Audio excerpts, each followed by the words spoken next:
Loss মানে আর তো বউ বাগা দিবে তো 60 হইলে রস করে আনুষ্ঠান না এক বছর খতম করে। বিদেশি বন্ধ করো, বিদেশি মাল আনা বন্ধ করো, তো আরো বাচ্চু। সাগর বেষ্টিত দ্বীপ কুতুবদিয়ায় বর্ষা মৌসুম শেষ হতেই শুরু হয় লবণ উৎপাদন। তবে বর্তমানে লবণ চাষিদের দুঃস্বপ্নে পরিণত হয়েছে, কারণ প্রতিমন লবণ উৎপাদনে চাষিদের গুনতে হয় ৩৫০ থেকে ৩৮০ টাকা। বিপরীতে লবণের দাম পাচ্ছেন মাত্র ২৫০ থেকে ২৮০ টাকা। চলতি মৌসুমে কুতুবদিয়ায় ৬,৫৫৮ একরের বেশি জমিতে লবণ উৎপাদন শুরু হয়েছে। এতে মোট ৭ থেকে ৮ লাখ মেট্রিক টনেরও বেশি লবণ উৎপাদনের আশা করা হচ্ছে। তবে উৎপাদন বেশি হলেও ন্যায্য মূল্য না পাওয়ায় হতাশ চাষিরা। লবণের ন্যায্য মূল্য হবে নাকি বিদেশি বন্ধ করো, বিদেশি মাল আনা বন্ধ করো, তো আরো বাচ্চু। তো আল্লাহর দাম হইলে 1,60,000 টাকা।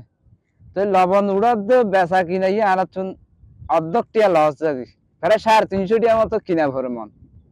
তারা ফাইজ 210 টাকা 20 টাকা, কিন্তু তারা তো বেশি টিয়া লস। লস মানে আর তো বউ বাগা দিবে তো লস আমরা আর 60 হইলে রস করে আনুষ্ঠান না এক বছর খতম করে।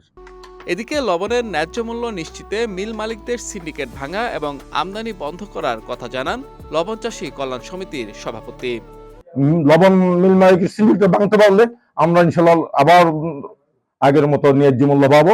এবং সারা আমাদের কক্সবাজার ডিস্ট্রিক্টের যে লবণের অবস্থা, আমরা 2-1 বার বৈঠক করে দেখেছি, সরকারের সাথে উপদেষ্টার সাথে বৈঠক করেছি।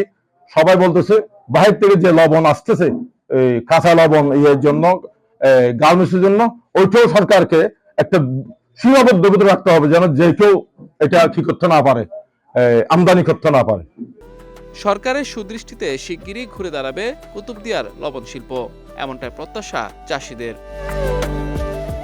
বিজয় টিভি নিউজ ডেস্ক।